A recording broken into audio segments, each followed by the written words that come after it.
এক দুইজন ডাক্তার ছাড়া এন্টায়ারলি কোনো ডাক্তারকে আমি দেখি নাই এই নীতিমালার প্রতিবাদ তারা করেছে।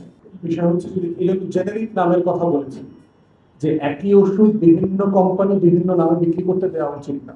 যেমন ধরেন, আপনি যদি বাজারে সবজির বাজারে যান, 20টা দোকানে বেগুন বিক্রি করছে না, একই সাথে করছে না, না প্রত্যেকটা দোকানে বেগুনের আলাদা আলাদা দাম আছে, নাম আছে।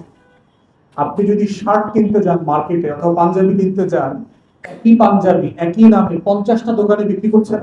তাহলে আপনি 50টা দোকানে তো শার্টই কেনেন, পাঞ্জাবি কেনেন না। শার্টের এক দোকানের নাম বেগুন, শার্টের আরেক দোকানের নাম হলো ঢেঁড়স, শার্টের আরেক দোকানের নাম হলো আলু, শার্টের আরেক দোকানের নাম হলো চাই, এরকম কেনেন।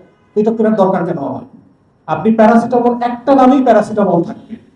তখন যেটা হবে, আপনি ওইটার গায়ে লেখা থাকতে হবে। তখন পার্থক্য কি করবে, যে কোনো কোনো কোম্পানি বলবে যে ভাই আমি চায়না থেকে র ম্যাটেরিয়ালস আনছি, আমারটা সস্তা, আমি ফ্রান্স থেকে আনছি এই জন্য আমার দামটা একটু বেশি, আমি আমেরিকা থেকে আনছি আপনি দামটা একটু বেশি। আপনি ওষুধের ইয়েতে কাগজের পিছনে লিখে দেন যে আপনার কাঁচামালটা আপনি কোন দেশ থেকে এনেছেন। তখন একই ওষুধ কাঁচামালের উপর ভিত্তিতে, মানের ভিত্তিতে জনগণ বাছাই করে নেবে যে আমি প্যারাসিটামল এক্স কোম্পানিটা দেন, প্যারাসিটামল ওয়াই কোম্পানিটা দেন, প্যারাসিটামল জেড কোম্পানিটা দেন। তখন যেটা হবে, এসেনশিয়াল ড্রাগস এর ব্যাপারে যেটা বললেন, তখন এই বাস্তবতাটা, এই করাপশন এবং সিন্ডিকেট তৈরির সুযোগ থাকবে না। দ্বিতীয়ত হচ্ছে যে আপনি এসেনশিয়াল ড্রাগস এবং ফার্স্ট লাইন মেডিসিন বলে আর কি, মানে যেটা সবচেয়ে গুরুত্বপূর্ণ, যেটা সবচেয়ে ভালো কোম্পানি, সেইটা লেখার জন্য তো আপনি এখন সরকার কাউকে বাধ্য করতে পারছেন না। বরং ওষুধ কোম্পানির যারা রিপ্রেজেন্টেটিভ আছে, যারা সেলস রিপ্রেজেন্টেটিভ, তারা গিয়ে ডাক্তারকে হরলিক্স দেয়, বিদেশ থেকে আনা কফি দেয়, ওগুলো আমরাও পাই না। আমাদেরকে অনেক ডাক্তার আবার এগুলো গিফট দেয়। তার বাসায় এত হরলিক্স জমা পড়ছে, এত কফি জমা পড়ছে, ওই আমেরিকার কফি আমাদেরও খাওয়ায়, মানে ওষুধ কোম্পানির কফি আমরাও দোকানে বসে বসে খাইতেছি, বাসায় বসে বসে খাইতেছি। তবে এই লেনদেন গুলো বন্ধ হবে। বিজ্ঞাপন দিলে সুবিধা হচ্ছে, বিজ্ঞাপনে একটা জনগণ জানতে পারবে, মানুষ, যে প্যারাসিটামল এই কোম্পানি কোন দেশের র ম্যাটেরিয়াল দিয়ে বানাচ্ছে, এইটা কেন বানাচ্ছে, দাম কম বেশি কেন। তখন সে দোকান থেকে গিয়ে সে তার মতো করে পছন্দ সহকারে কিনে নেবে, তার চয়েসটা বাড়বে। এখন কিন্তু আপনি লেখার উপরে ভরসা করে কিনতেছেন। তখন হচ্ছে আপনি মূল, যেমন ধরেন আপনি যদি লিখে দেন প্রেসক্রিপশনে বেগুন আধা কেজি, তারপরে লাল শাক 3 পোয়া, পুঁই শাক 1 কেজি, তখন কোন দোকান থেকে কিনবেন এটা তো আপনার স্বাধীনতা আছে। আপনি যে কোনো বাজারে যে কোনো দোকান থেকে আপনার যেটা ভালো লাগবে, লাল বেগুন, গরু বেগুন, লম্বা বেগুন, আপনার যেটা ভালো লাগবে দেখে সেটা আপনি কিনবেন। অতএব এই পছন্দের জায়গাটা কিন্তু এখন জনগণের হাতে নাই, রুগীদের হাতে নাই, এটা ডাক্তারের কাছে চলে গেছে। ডাক্তারকে কে নিয়ন্ত্রণ করছে? ওষুধ কোম্পানি নিয়ন্ত্রণ করতেছে। সে কিভাবে নিয়ন্ত্রণ করতেছে? সেলস রিপ্রেজেন্টেটিভ, লেনদেন, ঘুষ, হজের প্যাকেজও আছে। ডাক্তারদেরকে বিভিন্ন ওষুধ কোম্পানি ওমরা হজ করায়, এরকম ঘটনা আমি জানি না। প্লট দেয়, ফ্ল্যাট দেয়, সেসব সুযোগ সুবিধা আছে। এইগুলো বন্ধ করা দরকার।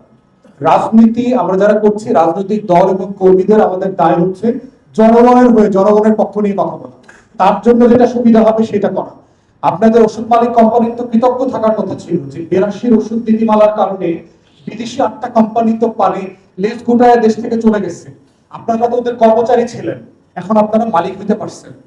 বাংলাদেশের ওষুধ কোম্পানি হাজার হাজার কোটি টাকা লেনদেন করতেছে, ব্যবসা বাণিজ্য করতেছে, বিদেশে এক্সপোর্ট করছে। তাহলে আপনি কেন এটা করবেন না দেশের মানুষের জন্য? আপনার দায়ের জায়গা তো আছে।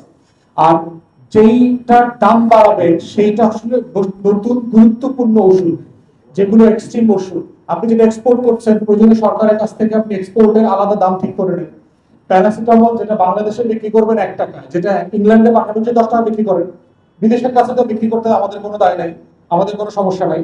তাই আপনি এক্সপোর্টের উপরে ডিফারেন্ট দাম আপনি সরকারের সাথে নেগোশিয়েট করে নেন। কিন্তু জনগণকে ঠকানো, মানে জনগণকে সাপ্রেস করানোর কোনো নীতিমালা তো একটা নির্বাচিত সরকার করতে পারে না। এইটা তার শপথের খেলাফ, তার ওয়াদার খেলাফ।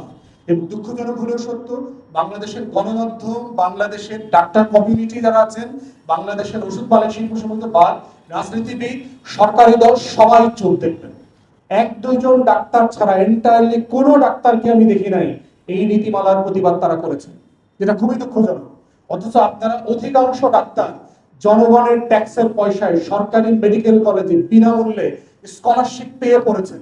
কার টাকায় পড়ছেন? কৃষকের টাকায় পড়ছেন না, গরিবের টাকায় পড়েন নাই, ভিক্ষুকের টাকায় পড়েন নাই, যে মানুষটা দুবাইতে বসে ঝাড়ু দেয় ওই লোকটার টাকায় পড়েন নাই, আমার যে বোনটা গার্মেন্টসে চাকরি করে ওর টাকায় না পড়ছেন। তাহলে আজকে আপনার দায় কেন অন্যদের কাছে? যে মানুষের টাকায় লেখাপড়া করেছেন তাদের প্রতি আপনার দায়টা নাই কেন? তাদের প্রতি আপনি দায়বদ্ধ না কেন? আমরা এটাই আজকে আপনাদেরকে স্মরণ করিয়ে দিচ্ছি যে জনগণের পক্ষে থাকেন, ব্যবসা করেন, আমরা ব্যবসার বিপক্ষে নই। আপনার যে বাকি বিশাল রেঞ্জের ওষুধ আছে, 1400 কম ওষুধ আছে, তার ভিতরে মাত্র 300-কে এসেনশিয়াল ড্রাগসে আনা হয়েছে। বাকি ওষুধ থেকে আপনি ব্যবসা করেন না, আপনাকে তো কেউ বলে নাই। সরকার যেটা বলছে শুধু লাভের পরিমাণ কমাইতে বলছে। আপনি ধরেন একটা ওষুধে 4 টাকা লাভ করেন, ধরেন 8 টাকার জিনিস আপনি 12 টাকায় বিক্রি করতেছেন, সরকার বলতেছে এটাকে আপনি 9 টাকায় করেন, 4 বছরে করেন। তাহলে আপনার তো লসে বিক্রি করার জন্য বলছে না। আপনারা জানবেন ওষুধ কোম্পানির প্রোডাকশন কস্ট কোনো জায়গায় 10 পয়সা, 20 পয়সা, 21 পয়সা। সরকার বিভিন্ন সময় আমাদেরকে বলেছে 21 পয়সার ওষুধ সোনার বাংলায় 100 টাকায় বিক্রি হয়, এমন ওষুধও আছে। আপনি এটা শতাংশ বুঝতেছেন? এটা জুলুম না? এটা গরিব মানুষের উপর কি জুলুম না? তাহলে সরকারের কি দায়িত্ব না এই জুলুমের বিপক্ষে পদক্ষেপ নেয়া? তাহলে আমরা ওই কথাটাই সরকারকে মনে করিয়ে দিচ্ছি যে আপনারা প্রফিট করেন, প্রফিটের মার্জিন নেগোশিয়েট করেন সরকারের সাথে, যে ভাই এটা তৈরি করতে আমার আমার 10 টাকা খরচ হয়েছে, এটা আমাকে 15 টাকা বিক্রি করতে দেন। সরকার হয়তো আপনার সাথে দরদাম করে 12 টাকা একমত হবে। ব্যাপারটা তো এরকম না যে মালিক পক্ষের সাথে কথা না বলে সরকার দরদাম চাপায় দিবে, অথবা র মেটেরিয়ালস কিনতে কত টাকা খরচ হয়েছে সেটা সরকার জানে না। ব্যাপারটা তা না তো। এটার ওষুধ দপ্তরই আছে, আলাদা ডিপার্টমেন্টে আছে যারা এই নেগোসিয়েশনটা করবে। অতএব মালিক পক্ষের অ্যাম্পল অপরচুনিটি আছে এটা নেগোশিয়েট করে ব্যবসা করা, র মেটেরিয়ালস আমদানি করা, লাভ করা, সব করার অপরচুনিটি আছে, বিদেশে রপ্তানি করা। তো সেই জন্য আমরা বলছি জনগণের স্বার্থকে ক্ষুণ্ণ করে না, আমার গরিব মানুষের জীবনটাকে সহজ করবার একটা দায়িত্ব সরকারের আছে, সেটা সরকারের পালন করা উচিত।